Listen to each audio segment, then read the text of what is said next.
বিতর্কিত ব্যবসায়িক গোষ্ঠী এস আলম গ্রুপের কর্ণধার সাইফুল আলম, তার পরিবারের সদস্য এবং তাদের প্রতিষ্ঠানের নামে কেবল 6টি ব্যাংকে বিপুল অঙ্কের নগদ টাকার সন্ধান মিলেছে।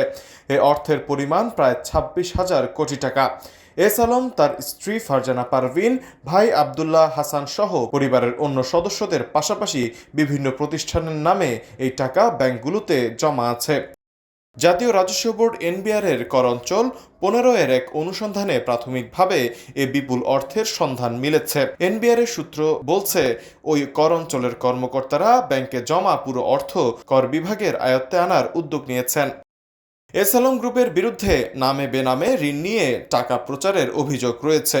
কর অঞ্চল 15-এর তদন্ত দল সূত্রে জানা গেছে, গত 5 বছরে 6টি ব্যাংকে থাকা এস আলম গ্রুপের মালিকপক্ষ ও প্রতিষ্ঠানের বিভিন্ন হিসেবে প্রায় 1,09,000 কোটি টাকা ঢুকেছে বা ডিপোজিট হয়েছে বলে অনুসন্ধানে পাওয়া গেছে।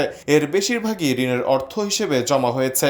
2020 সালের পর থেকে শুধু S Alam cold rolled stills লিমিটেডের একাধিক হিসাবেই ঢুকেছে 83,706 কোটি টাকা। যে 6টি ব্যাংকে এস আলম গ্রুপের বিপুল অঙ্কের টাকার সন্ধান মিলেছে সেগুলো হলো Islami bank, Exim bank, Bangladesh commerce bank, Al Arafah Islami bank, first security Islami bank ও ন্যাশনাল ব্যাংক।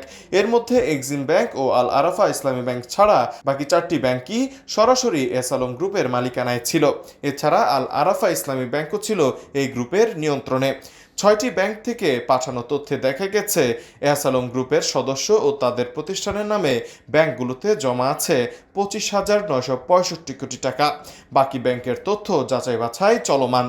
বাংলাদেশ ব্যাংকের সাবেক প্রধান অর্থনীতিবিদ মুস্তফা কে মুজেরি বলেন, বিগত সরকারের রাজনৈতিক পৃষ্ঠপোষকতায় প্রাতিষ্ঠানিকভাবে ব্যাংক লুটপাট হয়েছে। সংশ্লিষ্ট ব্যাংকের পর্ষদ লুটপাটে সহায়তা করেছে, কিন্তু বাংলাদেশ ব্যাংক নীরব ছিল।